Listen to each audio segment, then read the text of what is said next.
ایک ایسا معجزہ ہوا ہے جس میں 28 سال کے بعد ایک آدمی کی باڈی جو ہے وہ مل گئی ہے. وہ آدمی جس کو لاپتہ سمجھ کے، جس کو بھول گئے تھے کہ کہیں کھو گیا ہے، اور جس کا نہیں پتہ چل رہا ہے کہیں اس کی ڈیتھ ہو گئی ہے، کہیں اس کو جانور کھا گئے ہیں، یا اس کے ساتھ کوئی ایسی چیز ہو گئی ہے جو نہیں پتہ لگ رہی. تو سب نے، اس کے فیملی والوں نے صبر شکر کر لیا. لیکن 28 سال کے بعد اس آدمی کی باڈی جو ہے صحیح سلامت وہ مل گئی. قدرت کا یقیناً یہ ایک کرشمہ ہے کہ کہتے ہیں کہ برف کے اندر کوئی بھی چیز ہو، خواہ وہ انسان ہے، خواہ وہ کھانے کی چیز ہے، وہ کبھی بھی خراب نہیں ہوتی ہے. اور یہ قدرت کا معجزہ، قدرت کا کرشمہ ہم سب کے سامنے ہے کہ 28 سال کے بعد برف کے گلیشیئر سے ایک باڈی برآمد ہوئی ہے.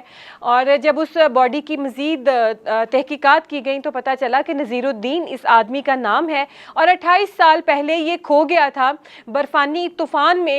یہ بالکل لاپتہ ہو گیا تھا. اس کو ڈھونڈنے کی بہت کوشش کی گئی لیکن یہ کہیں پر بھی نہ ملا. پھر اس کے گھر والوں نے جو ہے ڈھونڈ کے اس کو لاپتہ قرار دے دیا اور کہا کہ ہمیں تو یہ کہیں نہیں مل رہا، ہم نے بہت کوشش کی. اب قدرت نے دیکھیں کیا کیا کہ 28 سال کے بعد وہی آدمی جس کے ساتھ والے ہم عمر اس ٹائم بوڑھے ہو چکے ہوں گے، لیکن اس آدمی کی باڈی بالکل ویسے کی ویسی ہے، اسٹل ویسے ہے، اس کے کپڑے ویسے کے ویسے، اس کے سر کے بال ویسے کے ویسے، اس کے جو ہے وہ ناخن، آنکھیں، ناک، ہاتھ، پاؤں، سب کچھ ویسے کا ویسے، کچھ بھی ڈی کمپوز نہیں ہوا.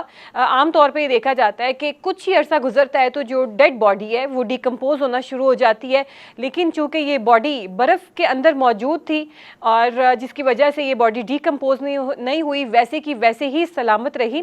ناظرین، جب اللہ تعالیٰ کے کرشمے ہوتے ہیں نا، تو جب ایسی چیزیں ہوتی ہیں، اعداد و شمار کو کیمیکل اس طریقے کا ایکشن ہوتا ہے، تو اس میں فزکس کے قانون، کیمسٹری کے قانون، بیالوجی کے قانون سارے کے سارے دھرے رہ جاتے ہیں، اور اللہ تعالیٰ کے جو قانون ہوتے ہیں وہ جو ہے سامنے آتے ہیں. اور انسانی جو سوچ ہے، انسانی عقل ہے، دیکھ کے دنگ رہ جاتی ہے. کیا ایسا بھی ممکن ہے؟ لیکن ایسا ہوتا ہے. اب جس طریقے سے دیکھیں کہ ایک باڈی جس کا کام ہی ڈی کمپوز ہو جانا ہے ڈیڈ ہونے کے بعد، وہ ڈی کمپوز نہیں ہوئی، وہ ویسے کی ویسی ہی ہے، برف میں سے ملی ہے. پھر اس کے کپڑے ویسے کے ویسے تھے. پھر جب لوگوں نے دیکھا کہ یہ تو باڈی ہے، پھر اس کے جیب کے اندر سے شناختی کارڈ بھی ویسے کے ویسے ہی ملا، اور اس میں سے پتہ چلا کہ یہ جو ہے نذیر الدین آدمی ہے، لڑکا ہے، اس کا نام ہے، اور کوہستان کے برفیلے طوفان میں یہ کھو گیا تھا.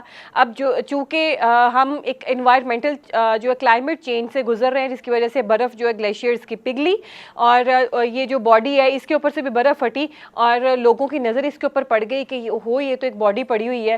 پھر اس کی آئیڈینٹیفائی اس کو کیا گیا اور پھر اس کے ورثہ کے حوالے کیا گیا.